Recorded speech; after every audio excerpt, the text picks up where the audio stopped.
Good morning, class 7th students. Today we will discuss our last topic of chapter number 4, the Mughal Empire, and the topic is mansabdar and jagirs.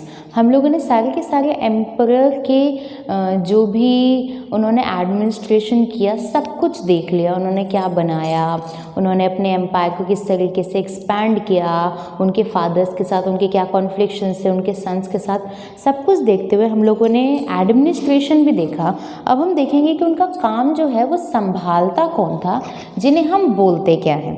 So the most important feature of Mughal administration was the मनसबदारी system. बिल्कुल मनसबदारी system के बिना तो उनका काम ही नहीं चल पाएगा. कैसे? द टर्म मनसब मीन्स रैंक और position. The mansabdar was the official who held this rank. लोगों को ये रैंक दी जाती थी. अब रैंक किस बेसिस पे दी जाती थी, अब हम ये आगे देखेंगे. मनसब का मतलब है रैंक या फिर पोजीशन, उस इंसान को दी गई रैंक.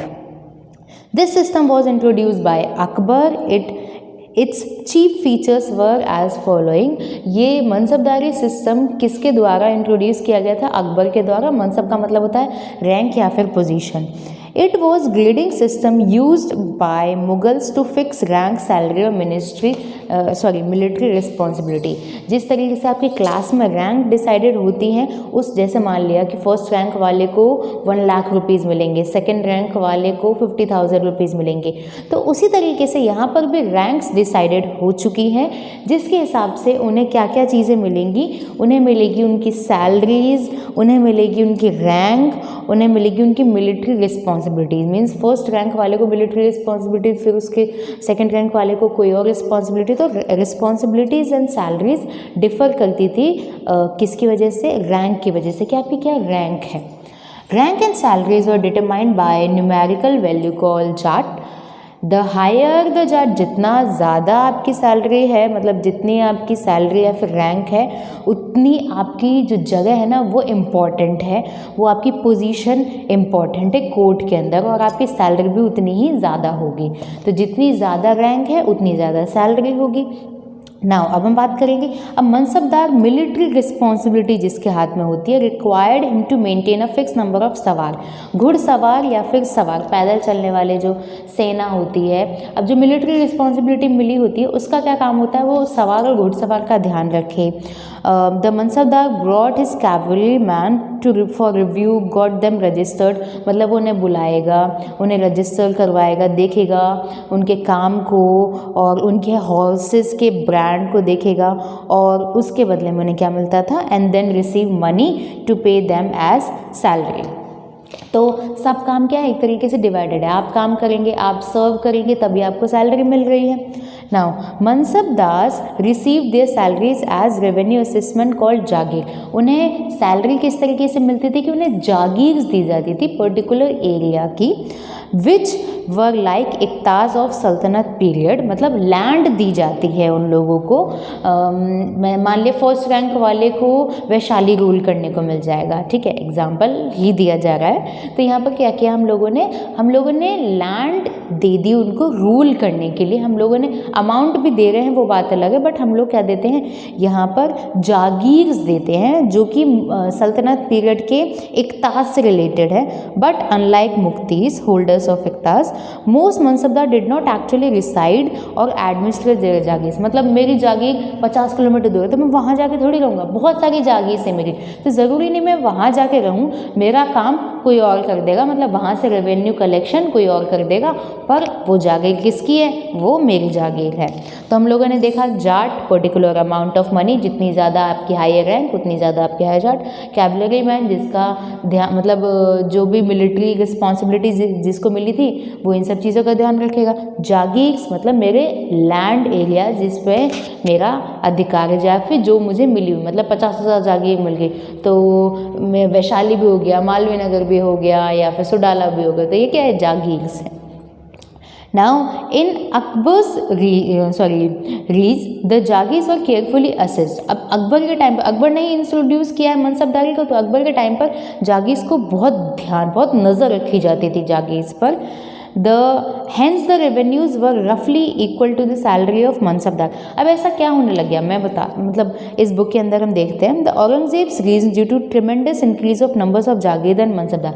अब क्या कर दिया, आपको ये भी जागीर दे देंगे, वो भी जागीर दे, मतलब जागीर की तो भरमार हो गई, बट रेवेन्यू हमारे पास आ नहीं रहा है। मतलब आपके पास जितनी जागीर है आपको उसके बदले पैसे तो देने पड़ेंगे राजा को, रेवेन्यू आ नहीं रहा है। तो इन लोगों ने क्या किया, ज़्यादा से ज़्यादा टैक्सेस लगाने शुरू किए किसानों पर, ताकि ज़्यादा से ज़्यादा हमारी जागीर से रेवेन्यू आने लग जाए। The actual revenue collected was much less than granted sum, मतलब पूरा टोटल जितना जागीर है हमारी उससे कम तो हमारे पास रेवेन्यू आ रहा है। तो इन लोगों ने क्या किया, there was a shortage in numbers of jagir, as result many jagirdars try to extract as much as revenue as possible by forcing the peasants, जो एग्रीकल्चरिस्ट हैं उन पर फोर्स कर करके उनसे पैसे निकलवाए जाएं, ये चीज़ें हो रही थी उस टाइम पर। 10 पीजेंट, और इसमें कौन सफ़र कर रहा है, पीजेंट सफ़र कर रहे हैं। And jagirdari crisis executed the fall of mighty Mughal empire. अब इस जागीरदारी मतलब इस जागीरदारी की एक हम नेगेटिव पॉइंट्स देखेंगे कि जागीरदारी बढ़ती जा रही, रेवेन्यू कलेक्शन आ नहीं रहा है, तो लोगों ने क्या किया, रेवेन्यू कलेक्शन के लिए किसानों पर ज़्यादा से ज़्यादा भार डालना शुरू किया। और ये क्या थी, जागीरदारी का एक तरीके से जागीरदारी की इस जागीरदारी का एक तरीके से अपोज होने लग गया, और ये क्या था, मुगल एम्पायर का एक तरीके से डाउनफॉल होने का एक मेजर रीज़न था ना। अकॉर्डिंग टू मनसबदारी सिस्टम क्या होता था, every officer was given a mansab or rank, जिसमें 5000 मतलब 5000 मनसब मीन्स 5000 आपको गांव दे दिए, ठीक है। अब आपको 5000 हैड टू मेंटेन 5000 ट्रूप्स, तो आपको 5000 मनसब दिए गए, तो आपको 5000 ट्रूप्स भी देखने पड़ेंगे। मनसबदार को जब भी राजा को ज़रूरत होगी फिक्स नंबर ऑफ ट्रूप्स देने पड़ेंगे वॉर में, मतलब सेना देनी पड़ेगी। राजा को ज़रूरत है तो वो उस मनसबदारी के जो ट्रूप्स हैं उनको मंगवा लेगा, तो कोई दिक्कत नहीं है। अब एग्जांपल हम लोग ये देख लेते हैं कि ये पूरा एक किंगडम है, ठीक है। अब जब राजा यहाँ पे रूल करने लग गया है, ठीक है, यहाँ से रूल कर रहा है सारे एम्पायर पे। अब राजा जब यहाँ लड़ने गया, इस एरिया में लड़ने जाता है, वो यहाँ पर रूल कर रहा है, यहाँ पर राजा का हम एक तरीके से छोटा सा किंगडम बना दे, ठीक है। तो वो यहाँ पर रूल करने जा रहा है, तो यहाँ उसका मनसबदारी है, तो यहाँ से क्या मंगवा लेगा, वो सेना मंगवा लेगा, उसके लिए बिल्कुल ईजी हो जाता है। तो क्या कर दिया हम लोगों ने, अपने एम्पायर को इस तरीके एक्सपैंड किया ताकि हम अच्छे से रूल कर पाएँ। The mansabdars were paid through jagirs were allotted according to the ranks. मनसबदारी को किस तरीके से पे किया जाता था, जागीर दे दी जाती थी। वैशाली, मानसरोवर, मालवीय नगर याद है आपको। So jagirs means that he granted land not cash, जो पैसे हैं उन्हें कैश के तौर पे नहीं मिलते थे, उन्हें लैंड दे दी जाती थी, और उस लैंड से उन्हें रेवेन्यू कलेक्ट करना पड़ता था, टैक्स कलेक्ट करना पड़ता था। A mansabdar could be shifted from one place to another, this prevented him from becoming too powerful. अब हमने 5000 जागीर्स मुझे दे दी गई है, ठीक है। अब मैं वहाँ से खूब सारा पैसा इकट्ठा कर रही हूँ और अपने आप को ताकतवर बना रही हूँ, तो यहाँ पर ये बात है कि आपको शिफ्ट भी कर दिया जाता है ताकि आप ज़्यादा से ज़्यादा ताकतवर ना बन पाए, पावरफुल ना बन पाए। Generally a person was appointed at low rank, शुरुआत तो लो रैंक से होती है, एंड धीरे धीरे उसको उसकी सर्विसेज के तौर पर he was gradually promoted according to the service he provided, उसकी रैंक क्या है, बढ़ती जाती है। In addition to soldiers and horses, a fixed number of elephants, camels had also to be maintained by mansabdar. बिल्कुल, जब उसकी कोई रैंक है, मतलब हायर रैंक पे, तो उसके अंदर उतने सारे हॉर्सेज एंड घोड़े, मतलब उसकी सेना भी तो उतनी बड़ी होनी चाहिए, जितना छोटी रैंक उतनी छोटी सेना, जितनी बड़ी रैंक उतनी बड़ी हमारी एक तरीके से हम लोग कैमल्स एलिफेंट मेंटेन करना पड़ता था अपनी मनसबदारी को।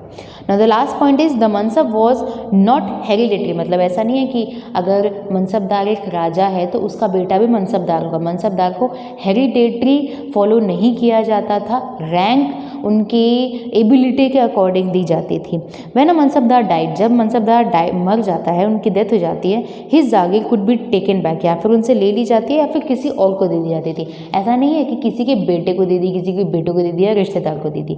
तो मनसबदारी शिफ्टेड नहीं थी, वो किसी उनकी डेथ के बाद किसी और को हैंड ओवर कर दी जाती थी। तो इन पॉइंट से हम लोग ये देखते हैं किस तरीके से अपने एडमिनिस्ट्रेशन को उन्होंने खुद ना देखते हुए मनसबदारी में डिवाइड कर दिया।